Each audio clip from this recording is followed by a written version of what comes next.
Middle east में Yemen का Houthi, Lebanon का हिजबुल्लाह, गाजा में हमास, सीरिया और इराक में प्रतिरोधी समूह ईरान के सहयोगी संगठन हैं और इन सभी ने एक साथ मिलकर इजराइल और अमेरिका को घुटनों पर ला दिया है।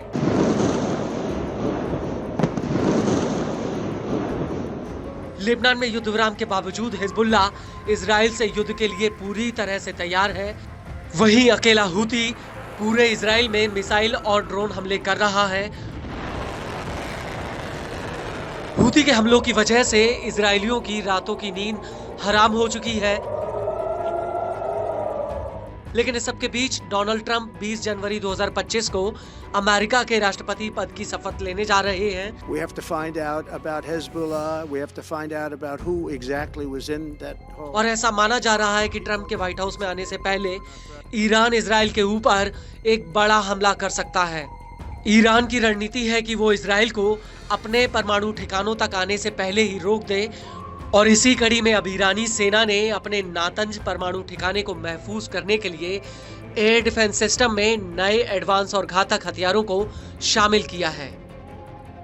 यह जानकारी न्यूज एजेंसी मेहर ने दी है। न्यूज एजेंसी का कहना है कि ईरानी सेना की एरोस्पेस फोर्स ने एक संयुक्त सैन्य अभ्यास में इन हथियारों को अपने बेड़े में शामिल किया है और ये हथियार लॉटरिंग म्यूनिशन यानी एडवांस कामिकेज ड्रोन्स हैं, जिन्हें नातंज परमाणु ठिकाने के आसपास तैनात किया गया है। और यह पहली बार है जब ईरानी सेना ने अपने एयर डिफेंस सिस्टम में ड्रोन्स को शामिल किया हो। आपको बता दें कि ईरानी सेना ने एक सैन्य अभ्यास किया है जिसमें नए एडवांस कामिकेज ड्रोन्स को एयर डिफेंस के साथ एकीकृत किया गया। वहीं दूसरी तरफ ईरान में चल रही इस हलचल की वजह से इजरायली सेना के कान खड़े हो गए हैं। दरअसल इजरायली सेना के मुखिया लेफ्टिनेंट जनरल हर्जी हालेवी ने इजरायली सेना को हाई अलर्ट पर रखा है। आईडीएफ का कहना है कि आने वाले दिनों में ईरान इजराइल के खिलाफ कोई बड़ा अटैक कर सकता है।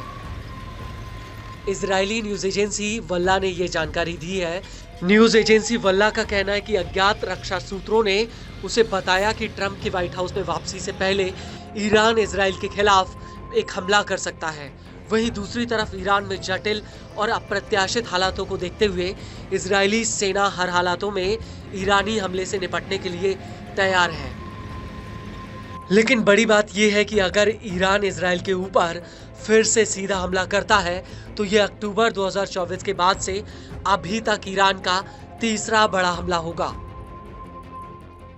वहीं इसको लेकर जेरूसलम पोस्ट ने तेल अवीव यूनिवर्सिटी में alliance centre for Irani studies के सीनियर रिसर्चर मेल लित्वाक के हवाले से कहा कि ईरान विदेशों में इजरायली दूतावासों की जगह पर इजराइल के घरेलू ढांचों पर हमला कर सकता है।